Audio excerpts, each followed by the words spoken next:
Hello दोस्तों, स्वागत है आप सभी को लाइफ मॉडिफाई हिंदी में।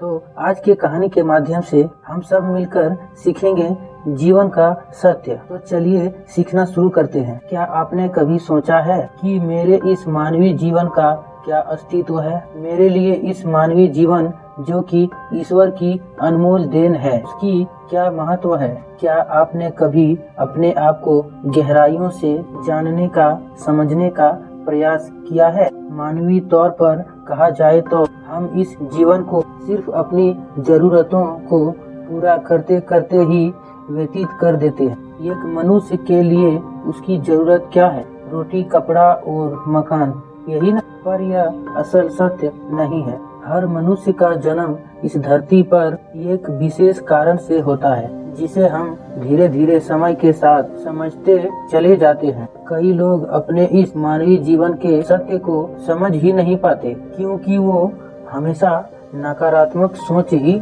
रखते हैं। यही अंतर है नकारात्मक और सकारात्मक सोच में। नकारात्मक सोच हमारे लिए समस्या पैदा करती है, वहीं सकारात्मक सोच हमारे लिए नए अवसर लाती है। आइए हम जीवन के इस सत्य को एक कहानी द्वारा समझने की कोशिश करते हैं। एक गांव में एक बहुत बड़ा धनवान व्यक्ति रहता था। लोग उसे सेठ धनीराम कहते थे। उस सेठ के पास प्रचुर मात्रा में धन और संपत्ति थी, जिसके कारण उसके संगे संबंधी, रिश्तेदार, भाई बहन हमेशा उसे घेरे रहते थे। वे उन्हीं राग अल्पते रहते थे। सेठ भी उन सभी लोगों का काफी मदद करता था। तभी अचानक कुछ समय बाद सेठ को भयंकर रोग लग जाता है। इस भयंकर बीमारी का सेठ ने बहुत उपचार करवाया, लेकिन इसका इलाज नहीं हो सका। आखिरकार सेठ की मृत्यु हो गई।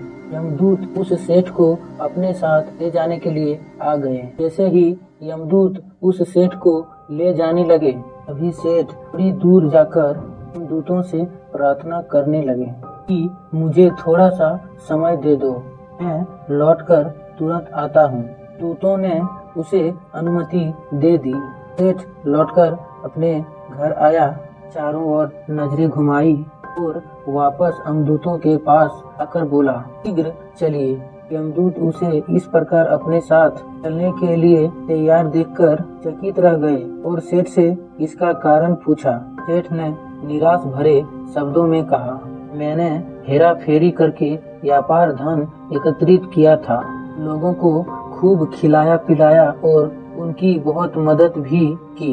सोचा था कि वो मेरे साथ कभी नहीं छोड़ेंगे। अब जब मैं इस दुनिया को सदा के लिए छोड़कर जा रहा हूँ, तो वो सब बदल गए हैं। मेरे लिए दुखी होने के वजह ये अभी से मेरे संपत्ति को बांटने की योजना बनाने लगे हैं। किसी को मेरे लिए जरा सा भी अफसोस नहीं है। सेठ की बात सुनकर यमदूत बोले, इस संसार में प्राणी अकेला ही आता है और अकेला ही जाता है। इंसान जो भी अच्छा या बुरा कर्म करता है, उसे उसका परिणाम स्वयं ही भुगतना पड़ता है। हर प्राणी इस सत्य को समझता तो है, पर देर से। जीवन का सीख, हम इस बात को अपने जीवन में भी देख रहे हैं। लोग जीवन के सत्य को भूलकर मानव द्वारा बनाए गए जाल जैसे लालच, रुपया, पैसा, बुराई आदि तले दब गए। इस जाल को आप 12वीं की इंग्लिश की कहानी द रैट रैप से भी समझ सकते हैं। आप जो भोजन ग्रहण करते हैं वह पेट में 4 घंटे रहता है, जो वस्त्र पहनते हैं वह 4 महीने रहता है, लेकिन जो ज्ञान आप हासिल करते हैं वह आपके अंतिम सांस तक साथ रहता है और संस्कार बनकर आपके अगली पीढ़ी तक पहुंचता है। ज्ञान का बीज कभी भी व्यर्थ नहीं जाता। जो है जितना है सफल करते चलो, सफल करने से ही सफलता मिलती है। हर व्यक्ति को सकारात्मक तरीके से देखो, सुनो और समझो। हमें अपनी कमियों का उतना ही ज्यादा एहसास होता है और इसी कमी को